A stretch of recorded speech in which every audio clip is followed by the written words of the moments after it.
Sidi Ahmad Tijani itu pernah berkalam, sholawat Al-Fatih lebih afdol dari Quran dibaca 6 kali khatam. Dibulilah, disesatkanlah kalam beliau ini.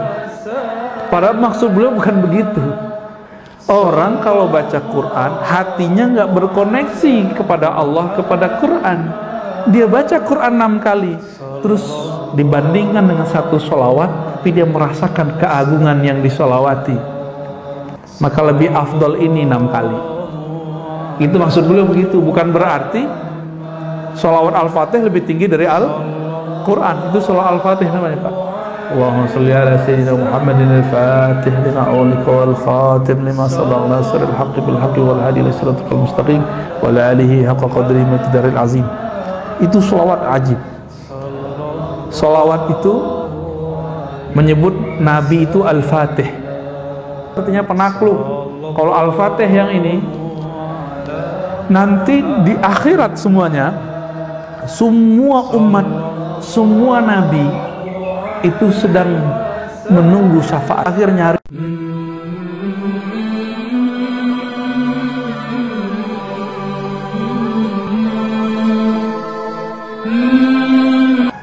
Di dalam diam itu, seorang yang mengenal Allah, dia tidaklah kosong.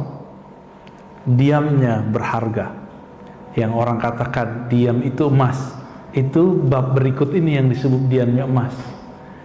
Diam yang di dalamnya ada tafakkur. Maka bab yang akan kita pelajari pada pagi ini, itu babul ashir, bab yang ke-10. Ini enaknya kalau ngaji bahasa kita pakai kitab. Jadi saya nggak perlu menyiapkan tema. Temanya sudah dari kitab semua. Tinggal lanjut aja. Di pesantren kami begini, Pak, tapi tiap hari. Maka kitab setebal ini ya bisa khatam cuma dalam beberapa kali pertemuan. Baca terus, baca terus, baca terus. Bacanya tidak hanya baca tapi juga menghayati, ya. Spirit pesantren itu saya bawa ke majelis. Harapannya masjid-masjid kita juga ada rasa-rasa santrinya, ya. Maka yang ngantuk-ngantuk udah tidur aja, Pak, nggak apa-apa. Biarin aja saya ngomong sendiri. Insya Allah kalaupun tertidur, tidurnya di sini berkah. Bapak bangun-bangun, ya, ketiduran bangun lagi, itu udah hebat itu. Ya, itu manusiawi. Tapi yang bisa bangun berarti nur malaikat dalam dirinya itu bangun. Karena di dalam diri kita ada sisi-sisi yang mirip dengan malaikat. Malaikat itu tidak tidur, tidak makan, tidak kawin. Maka kalau kita sanggup tidak tidur di saat orang tidur, itu sisi nur malaikatnya udah muncul. Tapi jangan senang dulu. Ya, sisi kemalaikatan ini bukan puncak, masih ada lagi puncak di atasnya. Ya, tapi itu sudah hebat. Malaikat tidur nggak, Pak? Di kampus, yang pernah ngampus, yang pernah sekolah, kalau asik belajar, lupa nggak sama yang lain? Lupa. Kalau lagi asik nulis skripsi, tesis, disertasi, jangankan sama makanan, sama diri aja lupa, apalagi cuma dengan pasangan. Bisa lupa. Ya. Itu baru keasikan akliyah, akal. Kalau keasikan qalbiyah, lebih lagi asiknya. Imam Abu Hanifah tidak tidur 40 malam, 40 tahun. Sufyan Az-Tsauri begitu, Imam Malik begitu, Imam Syafi'i karena beliau tahu teknik-teknik juga begitu. Imam-imam dulu yang kita sebut namanya sekarang itu mereka-mereka yang dulu saat semua orang tidur dia nggak tidur. Ngapain? Bukan ngopi, Pak, bukan. Bukan ngenet, bukan. Kalau kita kan ngenet ya, nge-YouTube, Thariqah al-Youtubiyah. Ya. Mereka ngapain? Mereka menghidupkan kolbu. Di kolbu itu ada singgasana malakutiyah, singgasana malaikat. Jadi malaikat itu kalau kita zikir dia datang, Pak, masuk di situ. Dialah yang membisikkan kebaikan-kebaikan. Tapi hati-hati, di situ juga ada rumah syaitan. Jadi kolbu ini ada rumah syaitan juga. Kalau nggak diisi zikrullah, maka yang isi siapa? Syaitan, iblis, Azazil, tentara-tentaranya. Kenapa? Karena dulu setan itu dia bisa masuk ke dalam dunia kolbu, dunia malakut, dunia para malaikat. Tapi yang sudah ada dalam diri manusia, mereka sudah nggak diizinkan tembus ke langit. Yaudah, langitnya diri manusia. Jadi kalau orang nanya, mana langitnya diri manusia? Itu kolbunya. Tapi bukan langit yang ngono Pak ya, itu beda lagi tuh. Ini maksudnya langit itu sesuatu yang tinggi, yang luhur. Kolbu kita adalah sesuatu yang sangat luhur sekali. Di sini cuma satu halaman lebih dikit ya. Kalau sempat kita terusin ke bab berikata tafakkara yatafakkaru tafakkuran. Udah jadi bahasa Indonesia bertafakkur. Udah sering nyebut kata tafakkur? Apa artinya?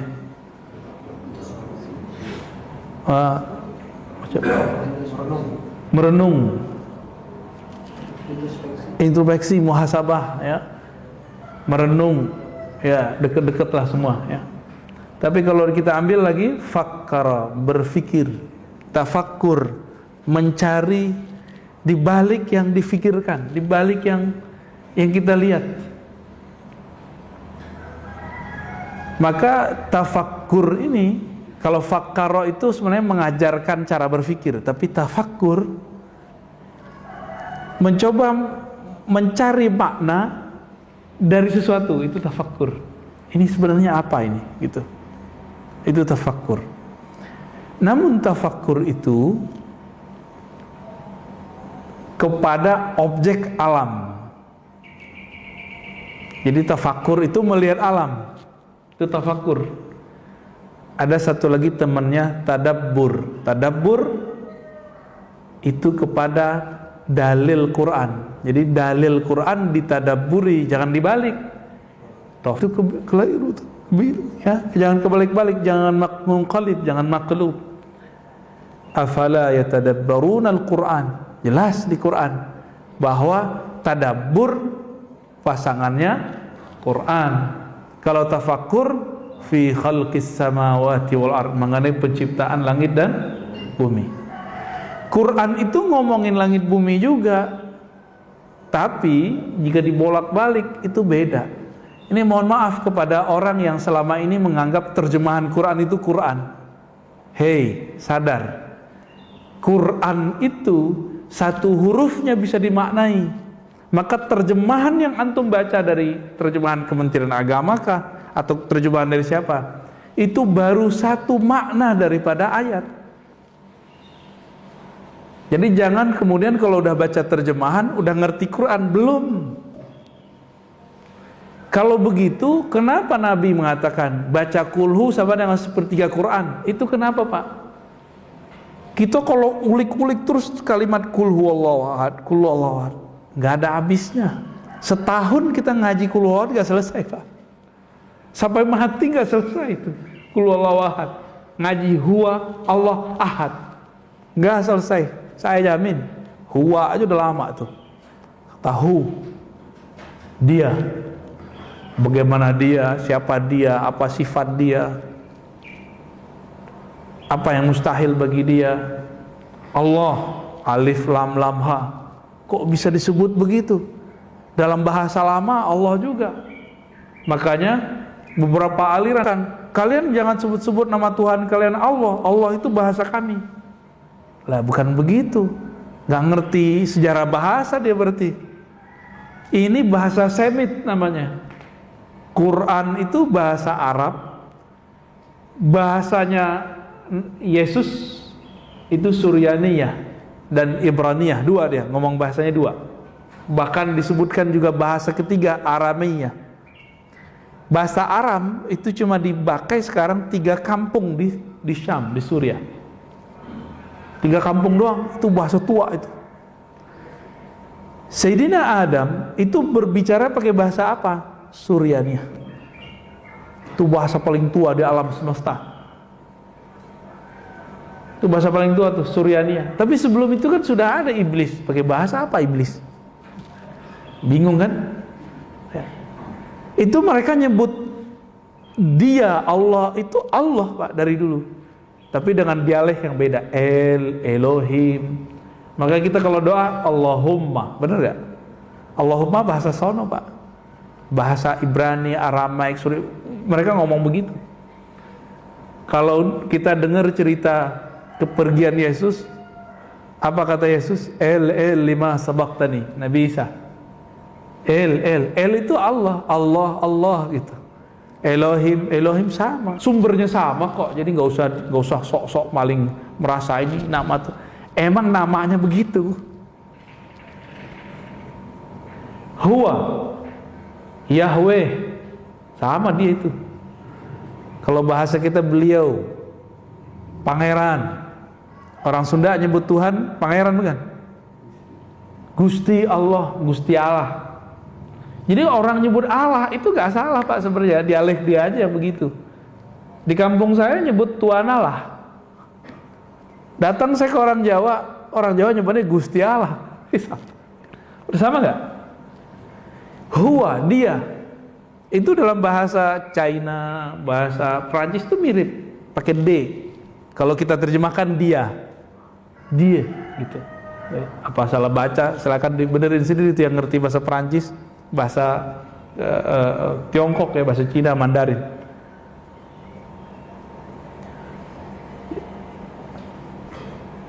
Jadi teks yang kita baca lalu ada terjemahannya, itu baru satu makna. Kalau terus didalami, wajar kalau kulhu itu sepertiga Al-Quran. Jadi rumus-rumus begitu ada dalam Quran. Baca ini sama sepertiga Quran, baca ini sama dengan Quran semua. Tapi nggak ada kan hadisnya? Baca satu surat sama dengan membaca semua Quran. Baca satu ayat sama dengan baca satu Quran. Nggak ada kan? Tapi oleh orang yang mengerti ilmu kulhu tadi, mereka tahu surat apa itu, ayat apa itu.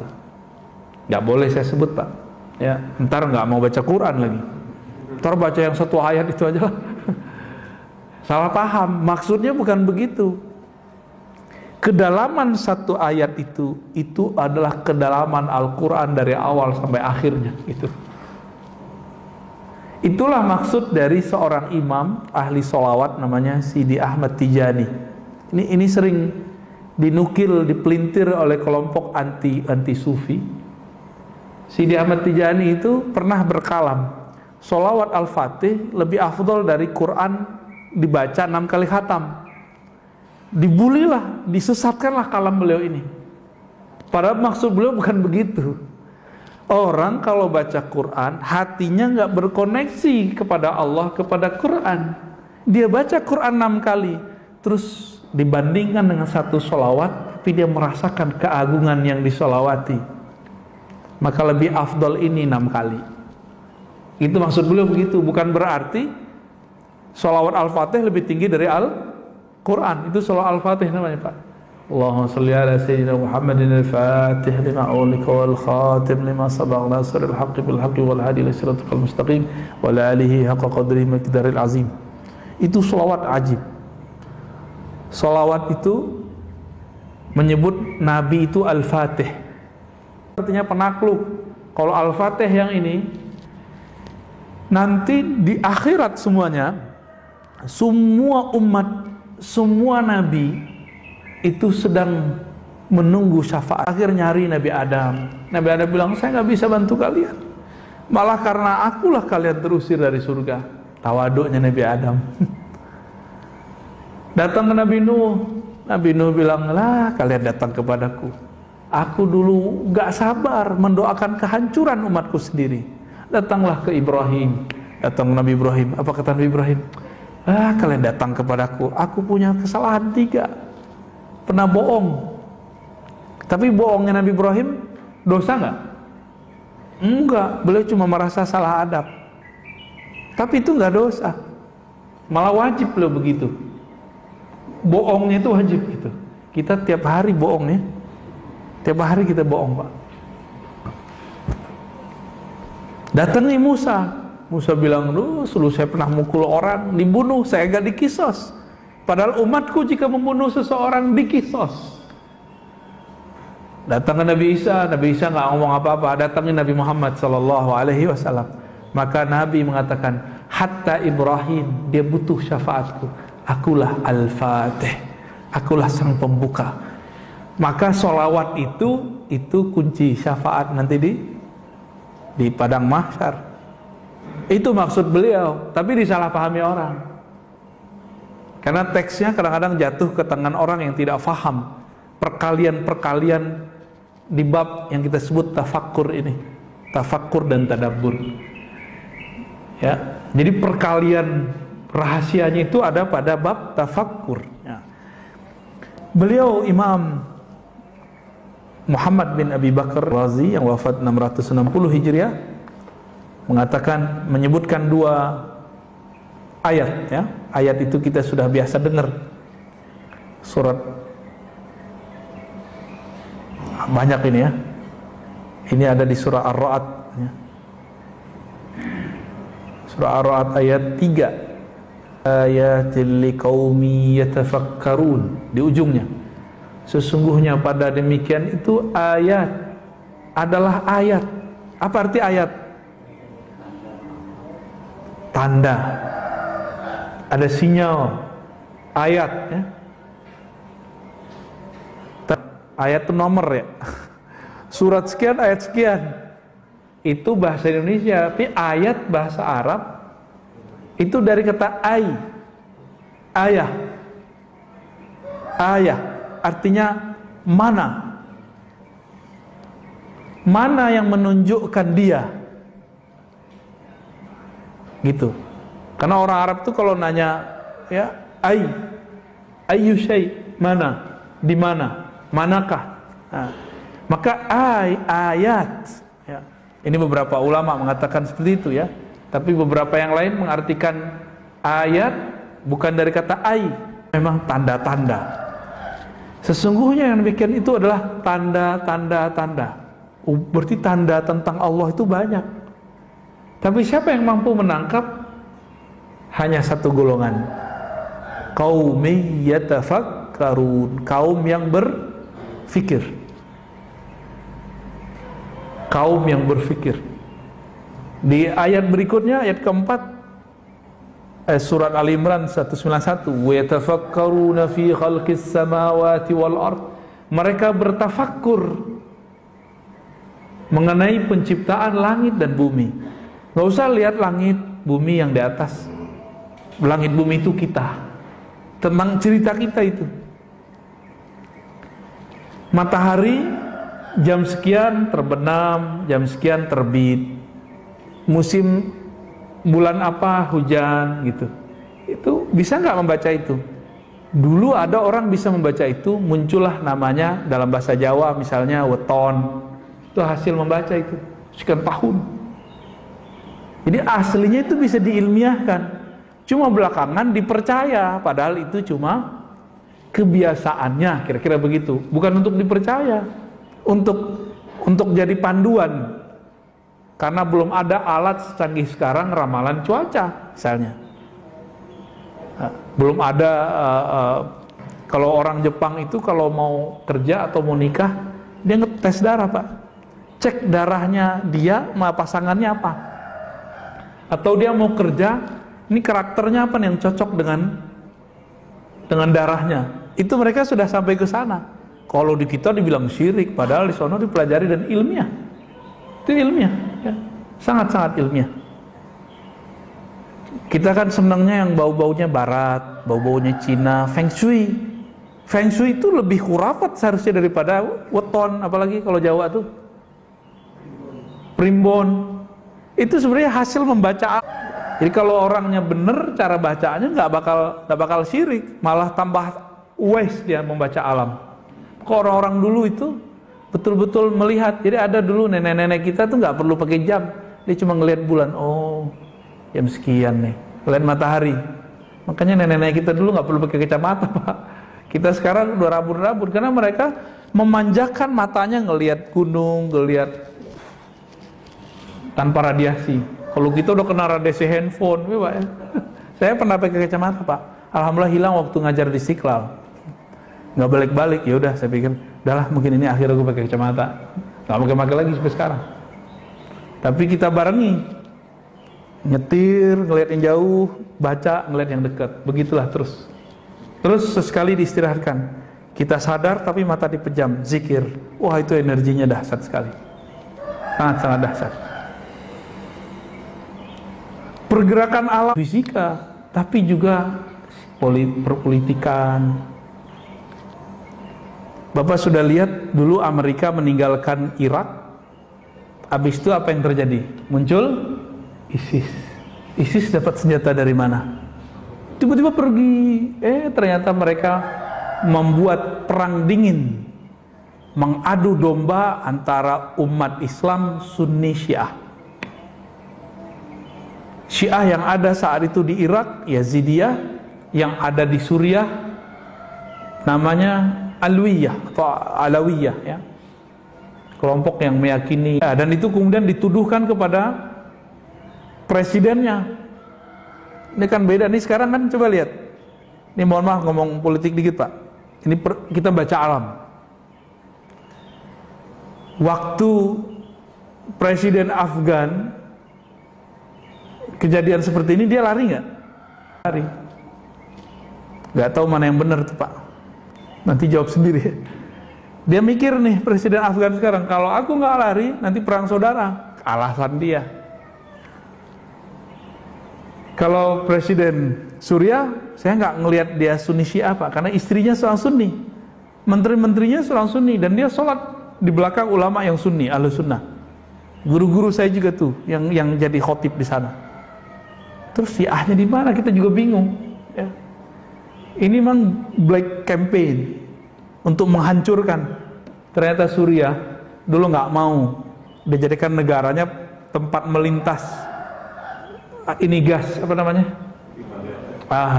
Yang menghubungkan antara negara-negara Teluk dengan Turki. Itu versi guru saya Pak, Dr. Taufik Al-Buti. Anak dari syekh yang dibom oleh pemberontak di Suriah. Lagi ngajar tafsir begini nih, dibom. Gimana kita nggak emosi Pak ngeliatnya, ya? Maka kita nggak mau itu terjadi di negeri ini. Kita nggak rela, sedikit pun kita nggak rela, ya. Kita nggak mau biarin itu. Tapi skenario sebelumnya apa? Amerika tiba-tiba pergi, tahu-tahu ISIS ada senjata, ya, ada senjata ini, senjata itu. Tiba-tiba muncul, datang pergerakan, katanya mujahidin, dan itu banyak, lebih dari 10 pergerakan. Konyolnya, orang kita kirim dana yang dibantu bukan rakyatnya. Siapa yang dibantu? Ya, ini bukan kesalahan Ustadz di sini. Mereka nggak tahu medan juang di sono. Terkirim ke kelompok pemberontak. Untung dianggap sebagai suatu kealpaan. Kalau dianggap sebagai kesengajaan, bisa habis. Ustadz-ustadz kita yang mengumpulkan duit itu. Itu pemberontak bersembunyi di belakang masyarakat sipil. Coba saya nih presiden Pak, caplok orang. Yang benar gimana? Saya bela atau saya kabur kayak presiden Afgan? Yang benar loh ya. Yang patriot yang mana? Ini ada Pak Tentara nih. Gimana Pak Tentara? Bela. Kabur apa kita lawan? Ini secara akal nih tafakkarun. Kalau dia mikir, yang benar itu yang di Suriah itu. Cuma karena sudah dicuci otaknya, ini perang Sunni Syiah, Sunni Syiah. Jadi kalau kita bela Bashar Assad, dikira kita pro Syiah. Loh, dari mana kita pro Syiah? Kalau begitu guru saya orang Syiah dong. Dia ngajarin saya akidah Ahlus Sunnah Pak. Syekh Taufik Al-Buti ngajarin saya akidah Ahlus Sunnah, fikih Ahlus Sunnah, usul fikih Ahlus Sunnah. 2006, 2007, 2008 saya ngaji kepada beliau. Ayahnya nulis kitab semuanya Ahlus Sunnah. Syekh Muhammad Sa'i Ramadan Al-Buti. Ini kejadian lagi nih di Afgan nih. Jangan euforia dulu, jangan senang dulu. Ini kayaknya Islam mau bangkit, tunggu dulu Pak. Mana ada Amerika pergi dari suatu negara, ninggalin senjata, terus dia nggak punya misi. Nggak ada ceritanya. Jadi Bapak tolong jangan euforia, ya. Mikir, ini ayatnya nyuruh mikir nih. Pola-pola ini kita harus baca. Tapi sayangnya memori kita pada pendek-pendek semua. Terserah setelah ini Bapak sepakat dengan saya, nggak masalah. Tapi saya cuma ngajak berpikir. Kalau hasil pikiran kita nanti beda, nggak apa-apa toh. Oh nggak apa-apa Ustadz, saya beda sama Ustadz. Nggak apa-apa mas, saya juga nggak mengajarkan ini doktrin. Siapa tahu pembacaan berita Bapak beda sama saya. Tapi Bapak mikir-mikir dulu, Bapak dengar beritanya bahasa apa? Berapa bahasa yang diakses? Paling bahasa Indonesia, banter-banter bahasa Inggris, itu pun salah-salah dengernya. Saya mendengar setiap hari saya dengerin tiga bahasa. Arab, Inggris, Indonesia, Arab, Inggris, Indonesia. Kita pelototin terus. Kagetnya apa Pak? Apa yang bikin saya kaget? Taliban itu tadinya kita anggap, oh jangan-jangan ini Panji Al-Mahdi nih. Bagaimana mungkin jadi Panji Al-Mahdi? Mereka ini dari suku Fustun. Fustun ini Israel yang hilang. Bapak nggak percaya? Silakan buka beritanya. Buka hasil penelitian dan penjelasan orang-orang Yahudi, orang-orang Israel. Oh di situ yaudah kita tunggu aja dulu deh. Ya. Maka jubirnya namanya siapa? Zabihullah. Itu nama-nama, bukan nama-nama orang-orang Arab itu Pak. Bahasa Arab Zabihullah. Yahudi, Israel. Zabih. Apa arti Zabihullah? Nabi yang disembelih Allah. Kalau versi Israel kan itu Ishak. Ya. Kalau kita kan nggak ada ngasih nama anak kita Zabihullah. Itu gaya-gaya bahasa sana itu uslubnya. Sampai sekarang tradisi-tradisi itu masih ada di Pustun. Dulu kan kita sering dengar ya, Pustun gitu ya. Itu Pak mereka ini. Nah, ini sekedar opini aja. Siapa tahu Bapak juga nanti nonton berita. Jangan cuma nonton TV One, Metro TV. Itu terlalu biasa Pak. Sesekali dengerin yang Arab, ngomong-ngomongan. Sadaqallahul azim. Paling gitu ya. Bukan gagah-gagahan Pak, beneran ya. Saya serius. Kita serius. Dulu terjadi ini sunatullah, ngajak kita berpikir. Waktu terjadi di Suriah, Irak itu, saya hampir setiap hari saya dengar dari berita-berita sana. Emang simpang siur. Satu A, satu B. Ini pun opini saya bisa salah ya. Ini bisa salah karena ini bukan suci ya. Ini kan baru usaha menangkap ini rahasia apa di sini nih. Tapi Bapak perang ideologi, komunis lawan apa? Lawan liberal. Dulu liberal ya. Sosio apa? Ya komunis sama ya syuyu'i ya. Ya apalagi itu macam-macam namanya. Ah kalau sekarang beralih dari perang ideologi kepada perang teologi, dan itu sudah berhasil di Irak, berhasil di Suriah. Tapi alhamdulillah di Suriah guru-guru saya masih banyak yang hidup. Cuma ada anak yang dibunuh, ada ponakan yang dibunuh, ada guru dari guru kita mati. Siapa aja yang pro kepada negaranya dianggap Syiah dan kafir oleh orang di sini. Jadi 2013 Syekh Taufik Al-Buti guru kami yang ahlu sunnah ini, dia bukan orang Syiah. Dia bapaknya baru meninggal Pak, baru habis dibunuh sama kelompok pemberontak. Beliau diundang lah, kayak cuma senyum melihat beliau nangis. Tiba-tiba lagi asik Stadium General, ada orang nggak punya adab nanya, Syekh, ente ini pro Asad atau anti Asad? Gitu kan, ente pro presiden ente atau anti? Beliau ini orangnya kalau ngomong bisa nangis Pak. Ngomong bab sholat aja nangis, ngomong taharah nangis. Sekarang ditanya begitu sama anak kurang ajar dari Indonesia, nggak ada perasaan dia. Jadi ternyata pergerakannya hati-hati. Muncul kecenderungan di negeri ini, kalau beda politik, beda iman. Ya, berarti ada bibit-bibitnya di negeri kita ini. Beda politik, beda iman. Bener gak? Udah muncul belum 2019? Muncul. Cuma karena beda politik bisa tengkar di masjid, bisa tengkar saudara dengan saudara. Ini saya ulang-ulang terus Pak, supaya Bapak nanti 2024 sadar lagi. Karena ini tambah parah terus.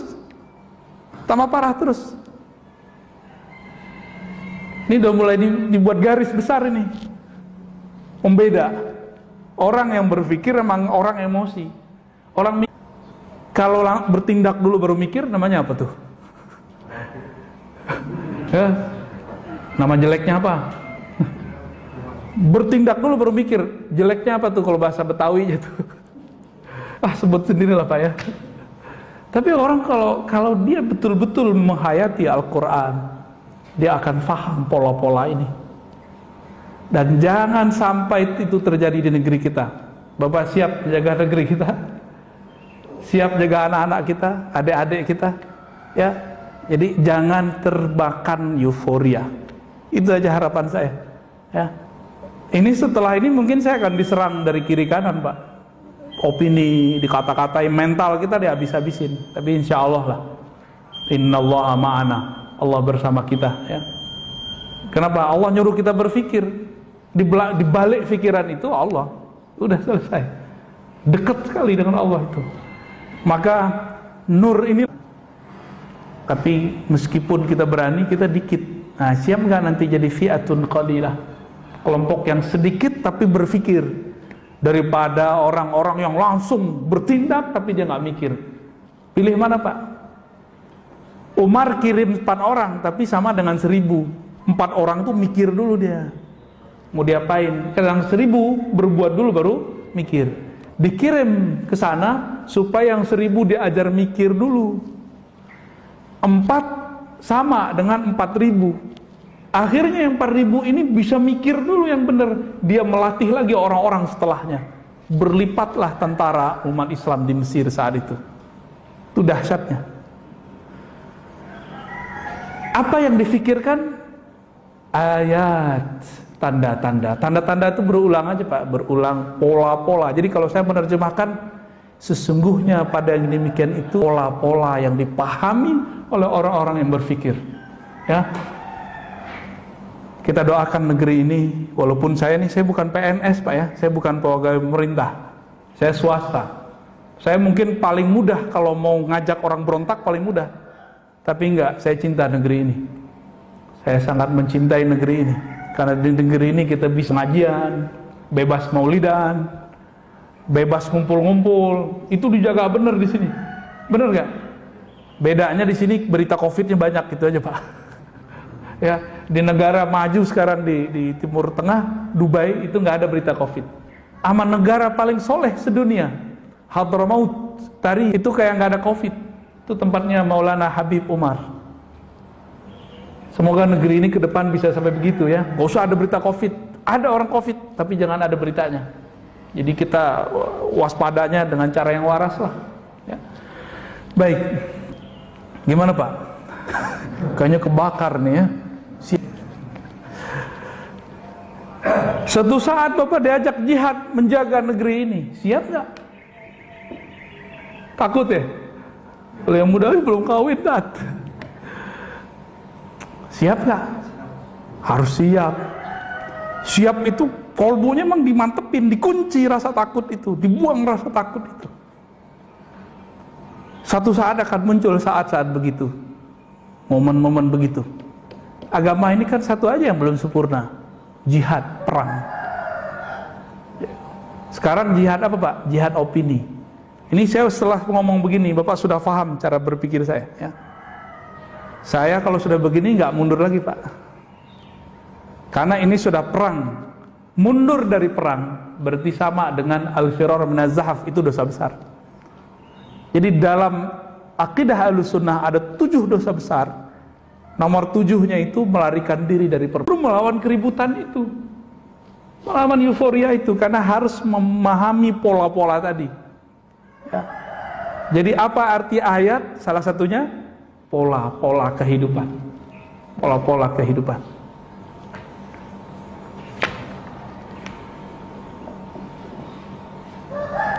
Maka dalam sebuah riwayat ya, riwayat ini dinukil oleh Imam Al-Faqihani, tapi sebenarnya ini kalam daripada Imam Sari Sakti. Sari Sakti ini Imam Salafus Saleh, hidup di abad ke-3 Hijriah, guru dari Imam Junaid. Saya sering nyebut, ini gurunya dia. Apa kata beliau? Cuma beberapa ulama mengatakan ini hadis. Yang benar ini bukan hadis ya. Tafakkur sa'ah khairun min ibadati sana.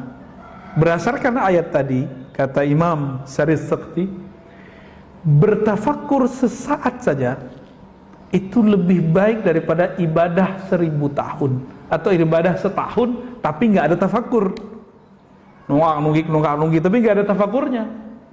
Dan ini terbukti, orang nanti banyak yang soleh secara fisik, tapi dia nggak ada kecerdasan spiritualnya, nggak ada. Akhirnya emosi, beda sama dia kata-katain neraka. Nah, ini udah mulai muncul nih. Maka saya kasih tahu Pak dari sekarang, musuh kita nanti bajunya sama kayak kita, sama-sama pakai kopiah. Untung lagi nggak pakai kopiah ya. Ya maksudnya sama-sama baju orang sholat lah, sama pakai baju koko, pakai sarung, pakai gamis, sama-sama berjenggot ntar. Nanti sama Pak, bedanya mereka khawarij. Ciri-ciri khawarij berontak. Berontak itu belum, mungkin bukan berontak negara, tapi sekarang mulai menggugat dasar negara tuh. Gawat kan? Mulai mengatakan Pancasila syirik. Berarti dia nggak ngerti Pancasila kan Pak? Pancasila syirik, coba ayat Pancasila pertama apa kalimatnya? Ketuhanan Maha Esa. Di mana syiriknya, bro? Jadi dia cuma dengar dari seseorang di luar sana, tidak mempunyai falsafah selain Quran. Loh, Quran itu terlalu banyak, maka harus disarikan terjemahan dari kulhu, jadilah sila pertama, kan gitu. Ketuhanan yang Maha Esa. Ketuhanan yang Maha Esa, syirik di mana? Ya nggak paham. Dulu kan saya kemakan itu Pak. Saya sempat kemakan secara teologis dan ideologis, kemak dulu.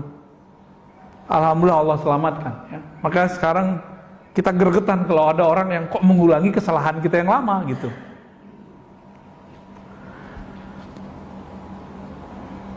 Orang kalau berpikirnya benar, maka ibadahnya walaupun sedikit itu lebih berefek daripada orang yang berpikir sedikit ibadahnya banyak. Nanti dia ngerasa sok suci dengan ibadah dia. Ya. Apa kata beliau? Fikroh pemikiran itu ada 5. Nah, 1, fikru fi ayatillah, berfikir terhadap ayat-ayat Allah, pola-pola yang Allah sudah ciptakan di dunia. Polanya berulang lagi Pak, berulang, kayak orang tawaf, berulang aja tuh, gak akan jauh beda ya. Yatawalladu minhul ma'rifah, maka ini akan menumbuhkan ma'rifah, knowledge, pengetahuan. Jadi orang-orang yang mengerti kearifan lokal, dia tidak akan membuang yang disebut tadi weton, apa tadi? Tapi yang nggak ngerti bilang syirik gitu, karena nggak ngerti. Padahal itu yang bikin ulama tuh, yang bikin ulama itu Pak. Yang bukan ulama tuh zodiak namanya, tapi prinsipnya nggak jauh beda. Zodiak tahu ya? Zodiak itu udah jauh lah ya, udah jauh dia. Itu pertama. Jadi memikirkan pola-pola yang Allah sudah ciptakan di alam. Pola itu akan berulang ya. Yang kedua, wa fikru fi ni'amillahi wa minhu yatawallad minhul mahabbah. Memikirkan besar nilainya nikmat Allah Ta'ala, maka akan muncul dari fikir kepada nikmat apa itu? Al-mahabbah, rasa cinta. Orang kalau udah cinta, dia mau berkorban. Kenapa kita nih kurang berkorban? Karena kita nggak sampai memikirkan nikmat Allah. Jadi suami istri kalau tengkar mulu, coba ingat-ingat kebaikan pasangannya. Nanti cinta muncul lagi tuh. Coba aja Pak, rasain sendiri ntar. Yang lagi cekcok ingat-ingat kebaikannya. Tapi kalau udah benci sih apa aja buruk jadinya. Ya, pasangan ngorok aja jadi masalah. Pasangan senyum. Fikru fi wa'dillahi wa thawabih yatawallad minhu rughbah. Tafakkur terhadap janji Allah. Janji apa nih? Janji reward, pahala-pahala, kebaikan-kebaikan akan memunculkan rohbah, semangat beramal. Maka dianjurkan kita membaca hadis-hadis mengenai keutamaan-keutamaan mengamalkan suatu. Baca ini dapat pahala ini, itu dianjurkan. Atau kita dengar testimoni. Jadi ini bahasa lainnya testimoni. Testimoni mengamalkan itu muncul semangat nanti. Ya. Wa fikru fi, sebaliknya memikirkan resiko akibat melakukan sesuatu. Dari sisi Allah pasti ya. Kita lihat kalau kita buat ini pasti begini. Beberapa waktu lalu kita ketemu dengan salah satu praktisi kayak magic atau apa gitu ya. Ternyata dia bukan orang musyrik, Pak. Dia cuma gaya aja kayak orang-orang kepercayaan. Kalau ngobrol sama dia ternyata ngomong Quran, hadis, Quran, Allah, tauhid, itu aja. Pantas dia kebal kayak Nabi Ibrahim. Ketemu sama dia, terus dia cerita kepada kami. Saya itu pernah, kalau Allah bilang, kamu jangan lakukan ini. Saya itu penasaran, emang kalau kita lakukan akibatnya apa? Dia lakuin, Pak. Dia lakukan yang Allah larang di Quran itu, apa yang terjadi? Oh, rizkiku jadi seret gitu. Penyakitku jadi banyak. Maka dia berhenti juga penyakitnya, rezekinya lancar lagi. Nah, itu namanya testimoni. Ya. Nah, kita perlu mendengarkan orang-orang berbicara ini, ya, supaya apa? Muncul rahbah, rasa waspada, rasa takut kepada Allah Subhanahu wa taala. Udah berapa tuh? Udah 4 ya.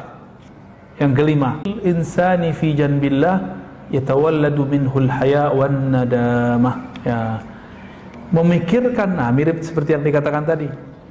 Sikap berlebihannya seseorang di sisi Allah, ya, akan membuatkan kita ada rasa malu, ya. Jadi orang-orang yang mengenal, tidak membawakan dirinya dipandang oleh Allah, ya. Kita kalau nggak merasa kita dilihat Allah, nggak muncul rasa malu. Jadi malu ini kapan muncul? Kalau kita merasa diperhatikan.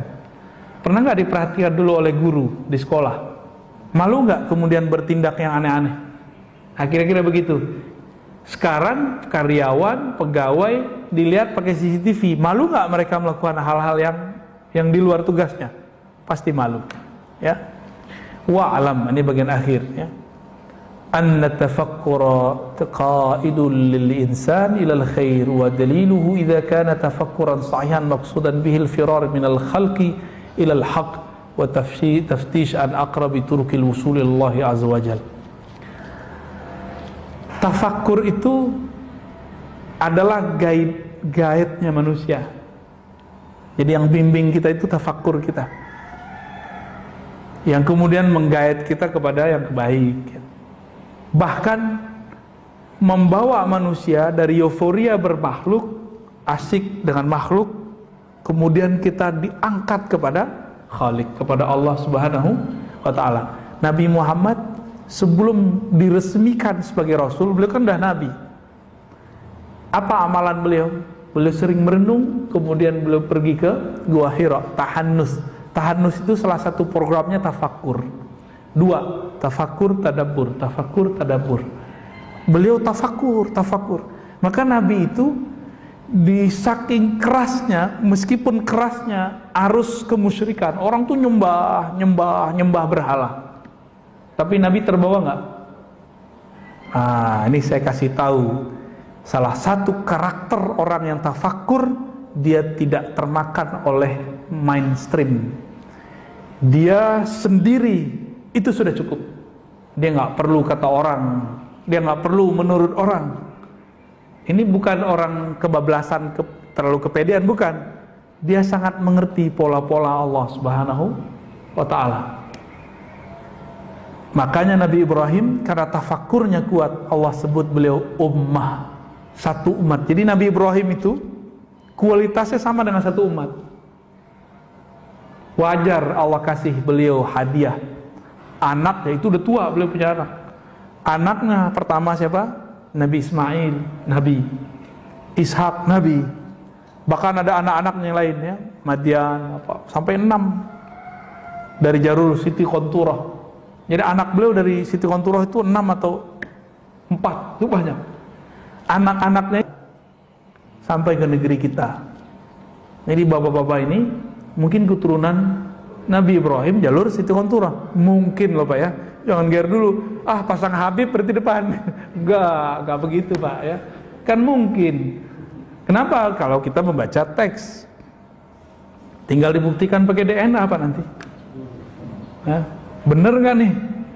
Jadi antum benci sama Israel, misalnya nih, benci kepada Israel sebagai bangsa nggak boleh, tapi benci kepada Zionis yang mereka merusak alam ini itu boleh, bahkan wajib kali ya. Itulah yang disebut al-Yahud di Quran, lan tardo'an kal Yahud.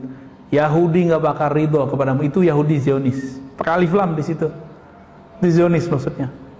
Tapi Yahudi yang lain itu nggak banyak yang masuk Islam. Kita nggak tahu nih pergerakan yang sekarang tuh yang mana, ya. Wallahu a'lam bishawab.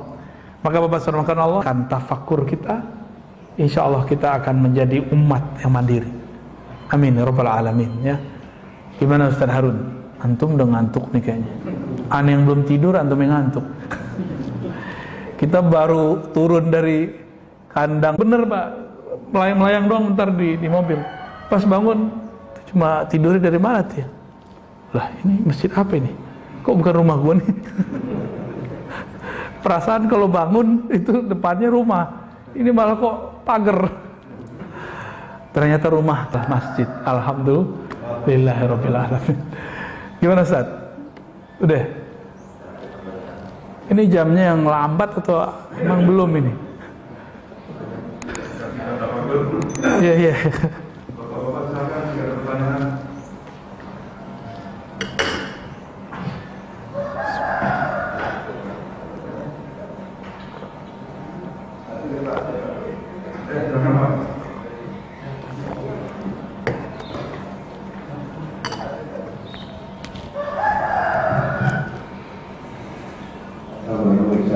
Waalaikumsalam warahmatullahi wabarakatuh. Saya pernah dengar ya, untuk sebenarnya diurangi gitu ya.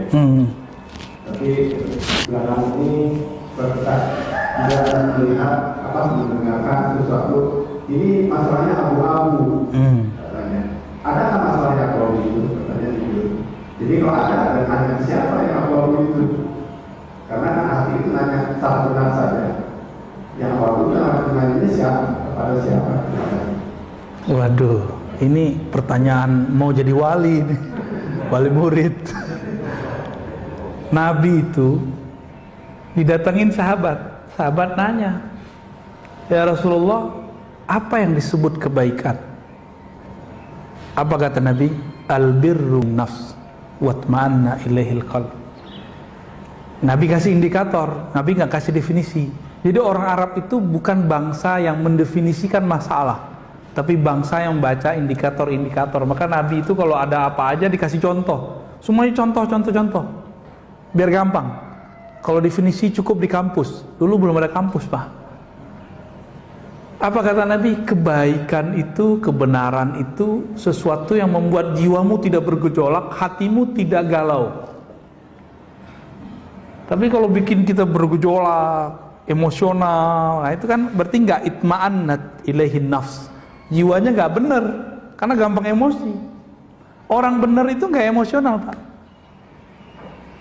Orang bener nggak ada yang emosional, karena dia tahu dia bener, ngapain dia emosional. Orang yang emosional itu karena dia merasa kebenaran dia masih nanggung, terus mau direbut orang, mau dibatalin orang. Tapi orang yang tahu dia sudah benar, dia biasa aja, santai aja. Maka Nabi Muhammad SAW waktu sudah nyampe di Hudaybiyah, bentar lagi nyampe di Mekah. cuma 15 kilo lagi. Tahu-tahu ditahan, dibuat MOU 10 tahun lagi baru boleh masuk. Umar udah gak mau ngamuk. Nabi santai aja gak? Nabi santai. Ntar juga selesai, kira-kira begitu. Nabi itu bergeraknya dengan kolbu, karena kolbu itu langsung di-guidance oleh Allah Subhanahu Wa Taala. Nggak pakai ini itu masih banyak. Nah, kebanyakan kita sekarang pakai ini doang. Nabi mengatakan istafti kolbak, tanya kolbumu. Lihat, nanya ke kolbu bukan nanti ada dia berbicara dengan suara wahai Ar-Razi. Nggak begitu Pak. Lihat dia berbicara, bagaimana bicaranya jiwa? Jiwa akan gelisah, berarti dia nggak nyaman. Nah itu namanya mintalah fatwa ke dalam jiwamu. Kalau dia gelisah berarti ada yang nggak beres. Tanya ke kolbu, was-was. Oh berarti ada yang nggak beres lagi. Kira-kira begitu. Nah, berdialog dengan diri. Bapak kalau jago gitu jadi waliullah Pak, bener. Serius, saya bukan main-main. Ini ilmu kewalian yang diturunkan Nabi ke sahabat. Wali begitu ilmunya. Cuma kan kita nggak melatih itu Pak, bener nggak? Saya nggak ngelatih itu, Bapak nggak ngelatih itu. Udah ustadznya udah nggak ngelatih, jamaahnya apa lagi? Akhirnya jamaahnya sama dengan ustadznya. Ustadznya emosi, jamaahnya emosi. Ya lengkap sudah.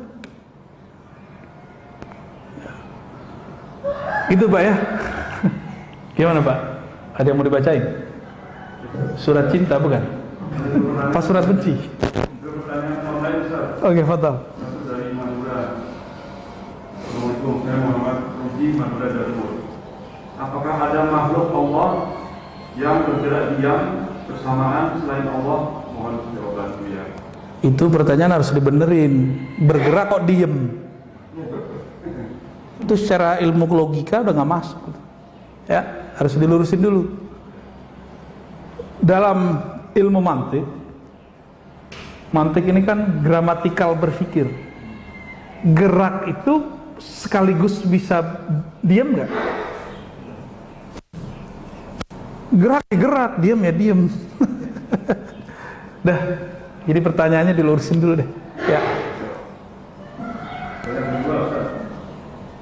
Di tafsir Quran Allah kadang menyebut dirinya aku dan kami. Itu yang nanya siapa tuh? FT tidak ada Allah yang Aku, ada Allah yang kami gitu ya. Saya pernah baca tafsir itu masalah dalam hal apakah Allah menyebut dirinya aku dan kapan kami. Coba perhatiin ya. Ini ayat yang paling senang saya baca. Dari dulu, dari kecil saya suka baca ayat ini. Surat Toha ayat 14. Malam tadi juga kayaknya saya baca ayat ini.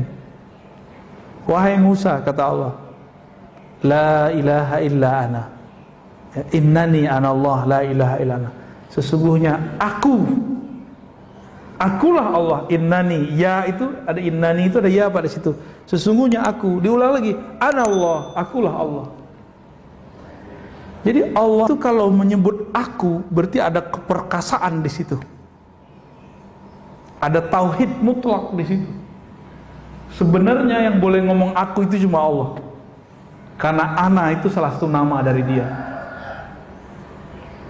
Dulu Buya Hamka tuh nulis, sebenarnya kalau kamu mengatakan saya, aku, kamu sudah mencuri, kamu sudah memakai salah satu dari nama-nama Allah. Itu Buya Hamka tuh Pak. Cakep juga Buya Hamka, emang dia sufi juga tuh. Karena ayahnya sufi, kakeknya sufi. Di akhir ayat dekat sama sufi-sufi. Meskipun beliau tokoh Muhammadiyah yang emang kita nggak dengar tasawuf, kecuali tasawuf modern ya, di kalangan Muhammadiyah.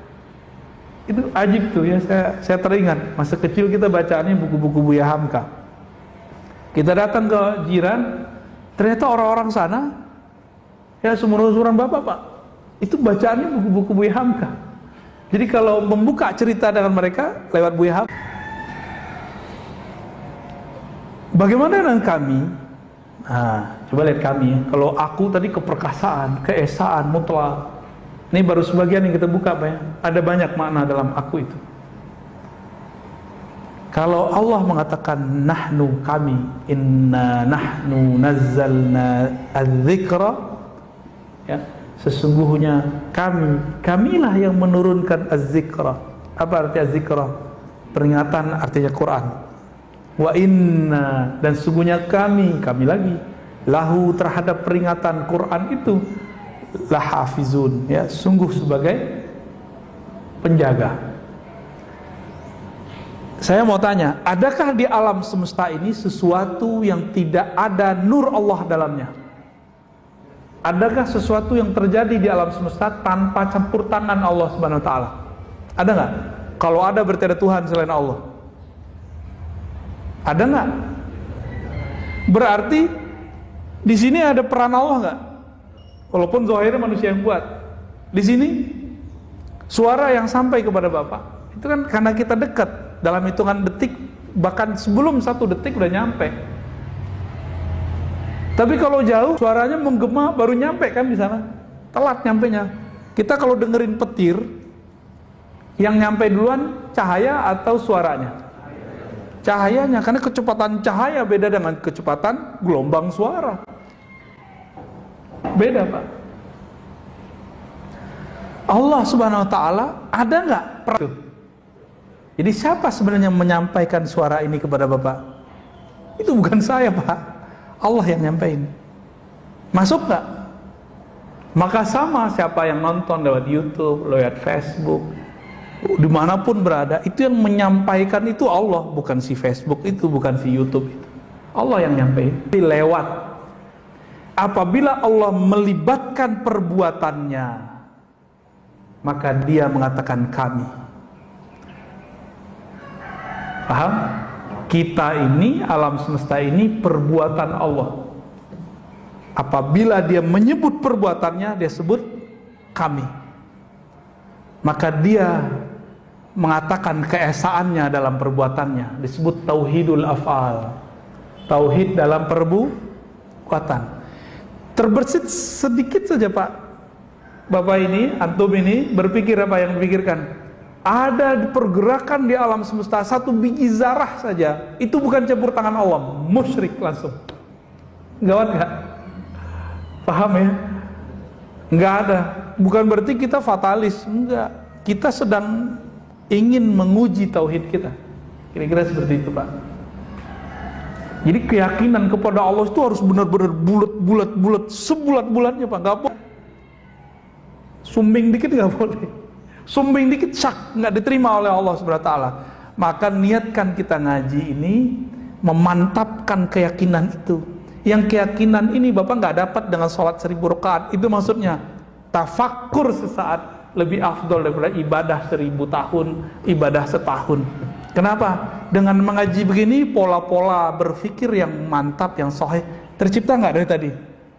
Tambah yakin nggak beragama? Tambah yakin nggak beropini? Insya Allah ya. Tadi nggak kebayang jihad, pas kita colek pada siap jihad, Pak. Tapi jihad yang benar. Jangan ngaji jihad dulu sebelum ngaji bab toharoh. Jangan ngaji jihad dulu sebelum ngaji bab tentang qisas. Jangan ngaji jihad dulu kalau belum belajar tentang akhlak, belajar tentang bab ikhlas. Nanti nggak jihad, malah ingin nunjukin gini loh Islam yang benar. Allah nggak perlu digitu-gituin, Pak. Agama Allah nggak perlu begitu. Betul ada ayat intan surullah yaskum. Jika engkau menolong Allah, Allah tolong kamu. Emang Allah butuh ditolong? Ini Allah lagi ngapain nih? Nguji kita. Kita GR kan nih? Intan suruh kalau bagi saya terjemahannya bukan itu. Jika engkau berkorban untuk Allah, itu yang benar terjemahannya. Maka Allah akan membantumu. Udah banyak belum korban buat Allah? Belum ya? Belum. Gimana mau dibantu Allah kan? Gimana kolbunya belum bisa merasakan khusyuk? Gimana mau merasakan nikmat tahajud? Gimana mau bisa merasakan la ilaha illallah itu bergetar di kolbu? Gak bisa. Karena gak ada pengorbanan. Ini yang datang pagi ini sudah berkorban berarti. Mengorbankan rasa was-was. Benar gak? Bagus itu, Pak. Sembelih itu rasa was-was. Orang yang gak mau keluar rumah, gak mau ngaji ke masjid, itu lebih rentan kena nanti. Karena ada was-was ini bahaya. Bapak udah dapat imunitas ini, imunitas sosial. Was-wasnya terhilang. Karena was-was ini awal dari semua penyakit. Ini hemat kita ya. Gunting itu Pak, bakar rasa itu. Rasa was-was itu gimana cara bakarnya? Meskipun kita masih jaga jarak, tapi kita jangan sampai nggak hadir di masjid-masjid Allah ya. Di majelis-majelis kajian-kajian yang menghantarkan kita kepada Allah. Kajian kan banyak juga Pak. Nggak semua kajian menghantarkan, menyadarkan kita kepada Allah SWT. Saya memohon kepada Allah, semoga ta'lim-ta'lim saya, ta'lim-ta'lim yang Allah izinkan pada diri yang hina ini menghantarkan kesadaran saya dan kita semua kepada Allah Subhanahu wa ta'ala. Cukup Pak ya. Kita tutup dengan baca salawat. Allahumma salli ala Nabi Muhammad. Subhanakallahumma wa bihamdika asyhadu an la ilaha illa anta astaghfiruka wa atubu ilaik. Mohon maaf. Sallallahu ala Muhammad. Sallallahu alaihi wasallam. Sallallahu